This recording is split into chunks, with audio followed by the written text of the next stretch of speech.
En cours de route, dans le métier que nous pratiquons, les gens des médias, il y a des phares, il y a des modèles, il y a, et moi j'aime bien qualifier celui que vous allez rencontrer dans quelques secondes, j'aime le qualifier de titan du monde de l'information.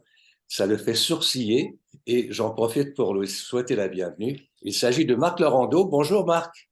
Bonjour Winston, ravi de vous retrouver et mon Dieu, vos propos sont bien flatteurs. Disons que je vous vois plus dans la perspective d'un camarade de travail que j'ai connu agréablement à Radio-Canada. Avant d'être camarade de travail, j'étais plutôt fan. Fan des cyniques. Et je trouve que le premier paragraphe, en somme, qui est une prémisse qui met la table d'une certaine façon, va directement là-dedans. C'est-à-dire que le titre, d'ailleurs, c'est Du rire cynique au regard journalistique, avec une tête que l'on reconnaît facilement. Et c'est comme ça que j'ai pris connaissance de la verve, de l'humour et de l'ensemble de la jovialité de ces cyniques. Alors, c'est un moment qui a été déclencheur pour votre vie publique. J'ai essayé de faire un livre qui était facile à lire. Je l'ai travaillé et retravaillé pour faire des paragraphes courts et que les gens retrouvent en effet la période, d'abord mon enfance, la période cynique, mais aussi tout en brisant la ligne narrative, là, tentant de pas trop faire un livre linéaire. Je commence par la crise d'octobre. En fait, c'est très étonnant.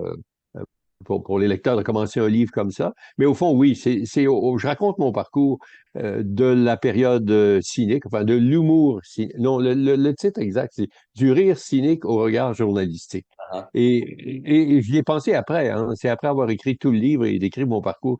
Je me suis dit quand même, c'est ça qui est spécifique. Parce que personne n'a fait ça, absolument personne n'a fait, en tout cas en Occident, là, que je connaisse, ah. n'a fait ça. Habituellement, quand on travaille comme journaliste et bon, qu'on ait un minimum de succès, là, on y reste. Et on ne va pas dans le journalisme parce que c'est complètement aux antipodes, puis c'est d'autres exigences. Il y a des traits communs, puisque c'est encore l'actualité, il faut être sensible à sa société aussi, c'est un peu la même chose, il faut bien la connaître. Euh, ça c'est un des facteurs. Il faut s'imprégner de son environnement là, pour bien le décrire ou le caricaturer, selon le cas. Mais là s'arrête la différence, parce que la ressemblance, devrais-je dire, parce que dans la différence, évidemment, le traitement n'est pas le même, c'est un peu plus caricatural dans l'humour, et puis les exigences d'éthique et de manière de faire et de rigueur sont tout autres. Marc Laurando, 28 chapitres. Quand vous dites que vous avez fait des courts chapitres, ben, ils sont pas si courts que ça, ils sont surtout Bon, denses de contenu, chacun d'entre eux. euh, certains d'entre eux plus que d'autres, il y en a, bon, qui sont un peu plus euh, denses, en effet, quand je décris tous les voyages que j'ai faits en Russie. Et ça c'est un chapitre qui est un peu plus long. La série de voyages en Russie, puis au fond, tout ce cheminement pour mieux connaître ce pays. À l'époque, d'ailleurs, c'était l'Union soviétique, pour Ouais. mieux le connaître. Et ça se termine par ma présence due totalement au hasard en plein coup d'État. Et ce coup d'État allait mener, comme vous et nos auditeurs le savent, à la dissolution de l'Union soviétique. Donc, j'étais là à un moment historique. Et j'ai estimé que ce chapitre sur la Russie méritait un peu plus d'espace, de temps et il a fallu que je l'étoffe un peu plus, que les gens puissent faire les liens là. Pourquoi j'étais rendu là, en fait? Comment se fait-il que comme par ce qui semble le plus grand des hasards, je me ramassais le matin d'un coup d'État En plein cœur. et en pouvant constater ça, puis pouvant collaborer avec les médias pour le décrire. C'était vraiment très intense. Alors, ce chapitre-là est plus long. Ailleurs, ouais, il y a une longueur moyenne, mais j'avais le souci parce que je connais malgré tout des amis qui ont fait des ouvrages un peu scientifiques avec des notes de bas de page. J'ai déjà fait un ouvrage de cette nature-là. Mais je voulais que pour une majorité des gens, que ce soit facile, agréable à lire et qu'il y ait quand même un contenu. Qu'il y ait un contenu drôle par moment. J'ai essayé de raconter, par exemple, la période des cabarets, la période de la Grande Noirceur, de la petite école aussi, où, bon Dieu, on nous faisait cirer nos chaussures, le parquet était ciré, ça sentait le cirage tout le temps. Et il y avait des fougères partout, hein. J'étais chez les sœurs. Et encore maintenant, j'hallucine parfois quand je vois une fougère. Non, c'est pas une sœur qui va sortir derrière. Enfin, je raconte cette période-là, la période des cabarets qui était très mouvementée et pas tout à fait dans notre registre, hein. C'est drôle parce qu'on était quand même des humoristes, mais oui, de formation universitaire. Fait qu'on se ramasse au cabaret, au Casaloma, au Château Sainte-Rose, à la Porte Saint-Jean à Québec. C'était une curiosité, puis j'ai voulu le décrire cette période à ma manière, de façon, je l'espère, amusante, là. J'espère que les gens vont s'amuser en lisant cela. Puis, au fur et à mesure que le virage se produit, je le décris. Ça n'a pas été toujours facile. C'est pas tout le monde qui me disait ouais, tu devrais continuer dans le journalisme. Il y en a qui me disaient c'est pas sûr que ça va marcher ton affaire. Et graduellement, à force de persévérance en allant dans la presse écrite aussi, pour un peu faire oublier ma voix, mon visage, et donc passer par ce que les gens pouvaient lire, je pouvais graduellement montrer que je pouvais faire autre chose et entrer dans le journalisme. Mais il a fallu être patient, je dois le dire. Intéressant de constater qu'aussi ce quatuor était constitué de trois avocats et Serge. Oui, que vous connaissez peut-être mieux. Oui. Je me Grenier. doute. Oui, oui, Serge Grenier. Oui, lui, bon, les quatre, évidemment, étions à l'Université de Montréal. Serge était président de sa faculté de philosophie. Nous étions, en effet, anciens du même collège, le Sainte-Marie, en l'occurrence. Nous avions fait de la scène, là, les trois autres, beaucoup sur la scène du Jésus. Beaucoup, beaucoup, beaucoup. Des pièces de théâtre, de la parodie qui va du vaudeville, mettant des textes humoristiques. On a tout fait, là. On se moquait de nos professeurs en les imitant. On a joué des extraits de grandes pièces de théâtre. On a joué des pièces de notre cru. On a tout fait au Jésus. Mais on s'est retrouvé à la faculté de droit, puis c'était une activité qui était secondaire. Euh, je rappelle que c'est Denis Arcand qui était aussi du même collège, mais il était en histoire et qui m'a dit, quand on était à l'Université de Montréal, tu devrais réunir un groupe de comiques, essayer d'en recruter sur le campus et vous présenteriez des spectacles le samedi soir dans un endroit qui a une ambiance de cabaret, ça s'appelle Ciné Cabaret. Mhm. Et peut-être, il devinait ça, vous auriez un certain succès. Ben, dès le premier show, ça a été extraordinaire, là. On a refusé des gens, ça se battait là, pour entrer aux portes. Et, euh, et ça a été un immense succès de rire, là, une empilade de rire. Là. Et on a fait ça pendant. Ce qui devait durer quelques mois a duré en fait 1 an et demi, 2 ans. Puis après ça, on est allé sur la scène professionnelle. On s'est dit peut-être qu'on devrait essayer de le faire professionnellement. On parle de Marcel. On parle de Oui, Marcel. Marcel Saint-Germain, je devrais le préciser. Marcel Saint-Germain, celui qui chante, celui qui fait la plupart des opéras et des parodies à caractère ethnique, une voix très, très puissante, qui est en contraste avec son physique, parce qu'il était tout petit. Ouais. Il y avait une voix de stentor, véritablement. Et puis un sens du comique. Il suffisait de le voir sur scène bouger. Et on riait d'avance, avant même qu'il n'ait ouvert la bouche. Serge Grenier, qui était d'un humour plus retenu, critique sociale aussi, il se moquait des mœurs des gens, hein. Il se moquait de l'affichage, par exemple, de certaines émissions de TVA où on donnait des conseils, comment rester mince, des conseils de diète, toutes sortes de choses comme ça. Il se moquait beaucoup de ce qu'on appelle, avec le recul, certains côté kitsch des gens à l'époque. Et puis, c'était vraiment très drôle, là. Par exemple, là, ça me vient à l'esprit, il parle des danseuses, les fameuses danseuses de club qui s'appelaient Rita Robitaille et une autre là, du même genre. Et puis, évidemment, Ouais. son formidable numéro là, sur les noms des Québécois. Et il y avait cette phrase-là, t'as perdu ton wallet, où est les wallets? Alors, et puis, par exemple, cette manie des Québécois d'avoir des noms à penture avec le deuxième, c'est, euh, Oui, Barbara Bérubé-Baribeau. Ça, c'était son genre d'humour, se moquer de ce genre de choses. André Dubois est un formidable imitateur, pianiste, qui faisait les transitions entre nos numéros. Superbe imitateur, le premier à imiter Pierre-Éliott Trudeau, le tout premier. Claude Ryan, même chose, le tout premier à le faire. Alors, un imitateur politique, là. Là. Il imitait même mon cousin André Laurando, puis quand on faisait du cabaret au Casaloma, entendre la voix des faiseurs d'opinion éditorialiste un peu subtil à 3 heures du matin. Ça faisait dans un club, ça faisait très drôle. C'était très contrastant. Et j'ai un sourire permanent quand je t'entends parler comme ça, c'est évident. Mais il y a aussi un certain nombre de portraits importants.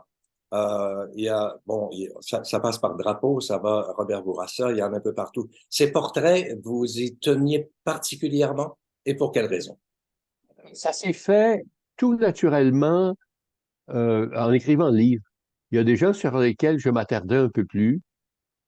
Et d'ailleurs, je signale que Pierre Huet, hein, qui était mon collaborateur pour ce livre-là, et qui enregistrait nos conversations, c'était très convivial, très agréable, et qui me mettait en piste.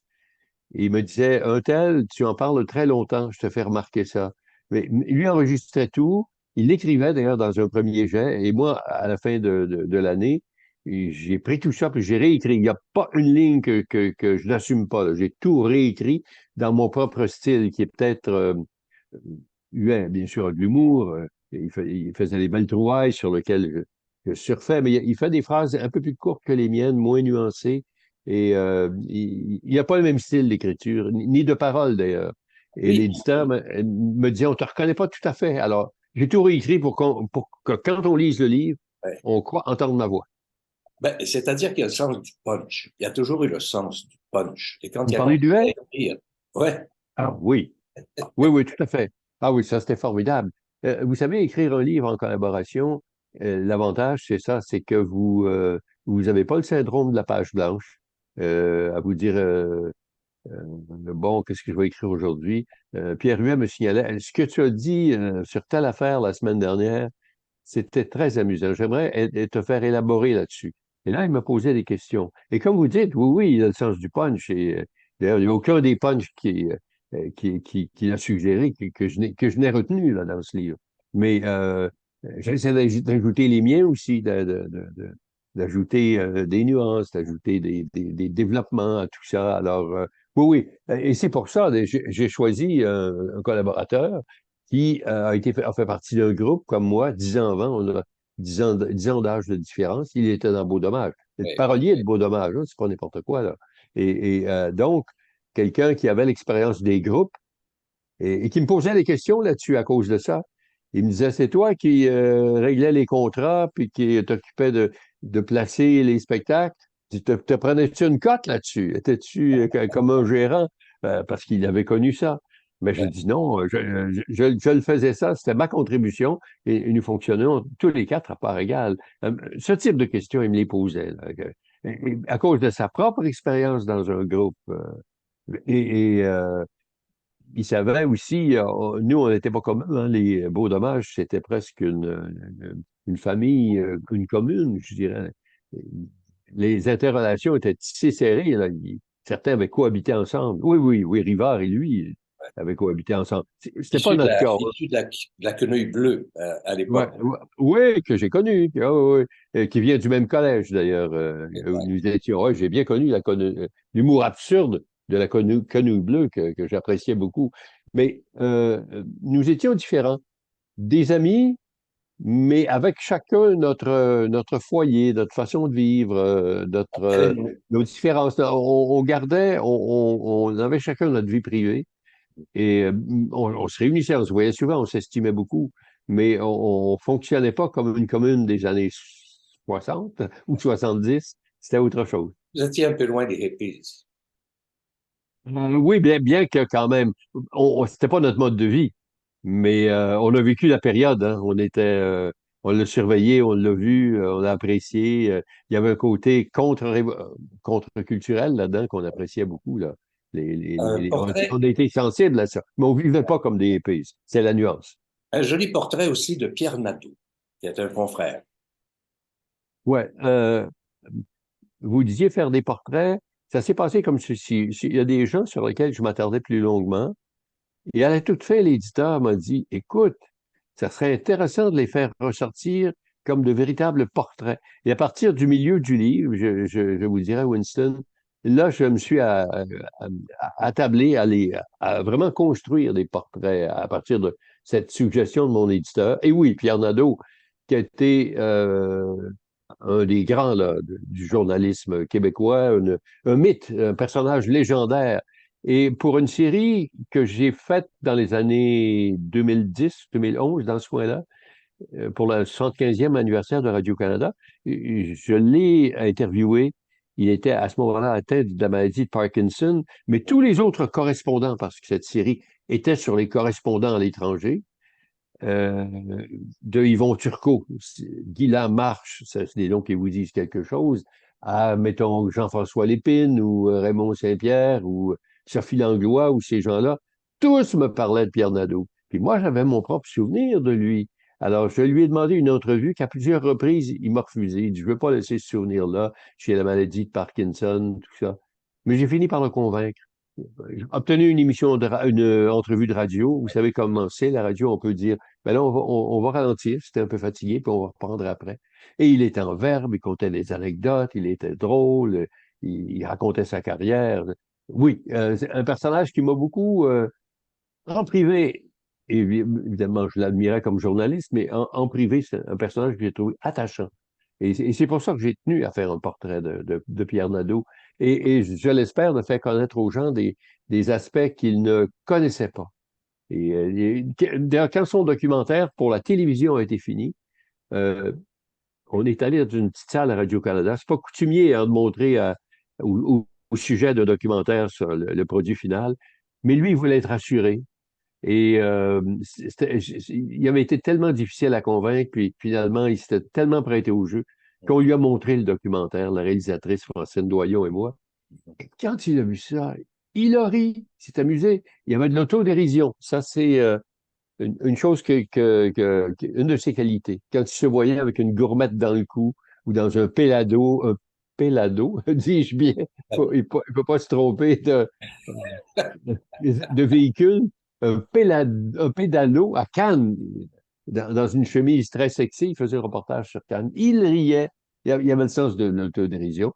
Et il y avait aussi dans ce film que j'ai fait pour la télé, le documentaire, Pierre Nadeau, grand reporter, des images de lui au Moyen-Orient, au Vietnam, un peu partout. C'était un Aussi, reporter tout terrain qui aussi prenait des risques, mais des risques calculés. j'ai été agréablement surpris de voir un portrait de Normand Hudon, qui a été un grand caricaturiste. C'était un artiste au départ et quelqu'un qui avait aussi un sens de la société, un sens politique à ces choses. Et j'ai été un peu surpris d'apprendre que vous étiez proche de lui, Normand Hudon. Oui, parce qu'on a fait une série à la radio qui s'appelait Émission Impossible avec les quatre cyniques et il était idéateur pour cette série avec Jean-Claude Germain. Il y en avait un certain nombre d'idéateurs. Et on est restés amis. Moi, j'aimais la verve de Hudon, euh, son, son regard satirique, son dessin, tout simplement. Et il m'amusait. J'adorais ses conversations. On avait beaucoup d'affinités. Alors, quand on a fait 2 étés de cette série Mission Impossible, je suis resté en contact avec lui. J'ai toujours gardé ce goût de communiquer avec lui et puis de lui raconter ce qui se passait. Puis inversement. Il suivait ce que je faisais à la radio. Il m'en donnait parfois une rétroaction, là. Et moi, j'adorais ces caricatures. Chez moi, c'est rempli de caricatures de Normand Hudon. Inutile de dire. Il a même fait un tableau. Il a fait un tableau là, comique de moi. Mais à ses funérailles, c'est moi qui ai prononcé l'oraison funèbre. On appelle ça l'homélie, à la cathédrale. Et là, il y avait beaucoup de monde aimait Normand Hudon. Et là, les gens se sont inquiétés à l'archevêché. Ils ont dit, c'est un ancien cynique, ça, hein? Et on va pas lui laisser faire une homélie dans la cathédrale. Alors, la famille a pu le rassurer. Euh, Et j'ai fait l'éloge de la vie de Normand Hudon. Il avait étudié la peinture, auprès des grands maîtres. Il dessinait magnifiquement. Sa signature était comme celle de Cocteau, avec une étoile. Comme Chapelot, il avait, dès les premières lignes du dessin, on savait que c'était un Hudon. Et les gags étaient extraordinaires. Je les ai pas mis dans le livre, là, mais il y avait un personnage à l'époque, attendez, je vais essayer de vous rappeler. Ouais. Oui, il y avait un personnage qui était président du comité exécutif qui s'appelait Joe-Marie Savignac. Bon. Et c'est lui d'ailleurs qui avait dit qu'il avait inauguré la place des Arts. Il avait dit c'est une place extraordinaire pour les musiciens. Ça va être la place des arts artistiques, la place des arts artistiques. Et là, cette formule est restée. Tout le monde s'est payé sa tête. Hudon a fait une caricature et c'était le vice-président du comité exécutif, le Jocon. Pas la, pas la Joconde, mais le Jocon, pour ceux qui peuvent encore le voir en peinture. Alors, ça c'était son genre d'humour. Puis, C'est alors, il y a eu une belle époque et moi, je l'ai toujours trouvé très amusant. Et c'était un ami, on avait aussi en commun qu'on jouait des tours, tous les deux. Lui, il pouvait envoyer un télégramme à la direction de Radio-Canada en disant ignorez le télégramme précédent. Et là, les gens étaient mystifiés. Où est le télégramme précédent? Il n'arrêtait pas de jouer des tours. Ça m'amusait beaucoup. Alors, 28 chapitres, et je dirais qu'il est abondamment illustré, ton livre. Il y a 18 photos qui sont un peu partout dans le livre, et ça nous Ah, mais je permet... les compte. Si tu me permets, il y en a Oui, plus que ça. Il y en a une cinquantaine. Ah, oui, oui. Je le sais parce que je les ai numérotés, comptés. J'ai fait les bonnes vignettes. oui. Oui, il y en a beaucoup. Ah, oui. Il y a les photos des gens en portrait, là, mais il y en a au-delà d'une cinquantaine Quand même. dans le livre. Oui, oui, tout à fait. Un travail de moine, ça. Mais ce que j'apprécie particulièrement, c'est que vous terminez ce livre de 350 pages ou presque, et c'est d'Anne-Marie dont vous parlez. C'est de votre conjointe. Oui, oui, parce que je vous disais que la crise d'octobre était le fil conducteur de ma vie. Je l'ai rencontrée à l'époque où je fouillais ces dossiers-là. J'ai fait un article pour l'actualité où, de Paris, on m'a dit comment la crise s'était passée de l'intérieur. Puis on m'a dit, on n'était pas cinq, on était six. Il y avait un Anglais là-dedans. Il s'appelait pas McQuaid. Il s'appelait, oh mon Dieu, ça va me revenir parce que c'est un ingénieur et étudiant à McGill qui était la sixième personne de la cellule. Et Hamer. Hamer était son nom. Il s'appelait. Le prénom va me revenir aussi. Et donc, ils me disent ça. Ils me disent aussi que comment ça s'était passé de l'intérieur, les frayeurs qu'ils avaient eues, comment ils faisaient avec l'otage. Bon, alors, je publie ça dans l'actualité. L'article a beaucoup de retentissement. Anne-Marie, que je connaissais de loin, mais était recherchiste à une émission de télévision, elle m'invite là. Et là, je la connais pour la première fois. Mais après ça, on se retrouve parce que je deviens moi-même, à la suite d'un certain nombre de péripéties, animateur de cette émission-là, qui s'appelait Les gens qui font l'événement, et elle est ma recherchiste. Et par la suite, on demande une entrevue à Paul Rose, qui était le leader de l'autre cellule, et, euh, et donc, euh, effectivement, on obtient au pénitencier c'est à Cowansville, pénitencier, et c'est dans ce pénitencier que je l'ai interviewé. Une entrevue qui faisait le point aussi sur la crise d'un autre point de vue. Alors, ça, c'était le fil conducteur. Je l'ai connu là, à Anne-Marie. On a d'abord été liés professionnellement, mais par la suite, on est devenus très, très proches et finalement des conjoints. Et puis, même des époux légaux. On a même un fils. Alors, j'explique ça au début que le fil conducteur de toute ma vie, c'est finalement la crise d'octobre. À cause de ces circonstances, elle était avocate, je la croisais au palais de justice, j'assistais au procès des Lanctot, Cossette Trudel, de tous ces gens-là qui arrivaient d'Europe. Le sixième homme s'appelait Nigel Barry Hamer. Et effectivement, j'ai signalé ça dans mon article. Il y a eu des questions au Parlement et il a comparé devant les tribunaux et il a payé sa dette à la société. C'est-à-dire qu'il a effectivement purgé une sentence à la suite de la découverte. Mais on l'a découvert une décennie plus tard qu'il avait participé à la crise d'octobre. Ah, Voilà. On pourrait poursuivre cette conversation parce qu'il y a toute l'épopée de Cuba, la Havane, il y a plein de choses là-dedans. Et ça se lit comme un roman. Vraiment, c'est facile comme lecture, mais c'est à la fois exigeant sur le point de l'écriture. C'est vraiment très bien écrit. Et moi, je le recommande. Souvent, on se demande, hey, qu'est-ce que je vais offrir à Noël cette année? Ben, moi, je trouve que vous devriez, dans un bas de Noël, ça se place très bien. Un grand bas. Oui, oui, oui, oui. Alors, Oui. mes amitiés à votre tendre épouse Oui. et puis Anne-Marie Dussault. Et puis, je vous souhaite une bonne année. Est-ce qu'il y a un projet pour 2023? Écoutez, lointain derrière ma tête, il y en a, oui, en effet. Ce serait prématuré d'en parler. Ce livre a pris beaucoup de mon temps et, à le préparer, à l'écrire. Et J'imagine. donc, j'étais un peu monopolisé par ça. J'avais pas beaucoup de temps pour autre chose. Mais il y a des choses qui mijotent dans ma tête, en effet, Winston. Mais j'attends encore, je suis encore dans la phase retombée, là, parce qu'il y a des gens qui, comme vous, le lisent et me donnent des commentaires. Alors, je vais voir s'il n'y aura pas une réédition, même, avec des petits ajouts, tout ça. Alors, c'est là que j'en suis, mais loin derrière la tête, j'ai encore des projets. Oui, en effet. Ce fut fort agréable, Bart. Merci beaucoup. Réciproquement, ravi de vous retrouver, puis merci de vos réactions sur le livre. Merci. Allez, passez un bon temps des fêtes, Oui, tous les deux. merci. Merci beaucoup.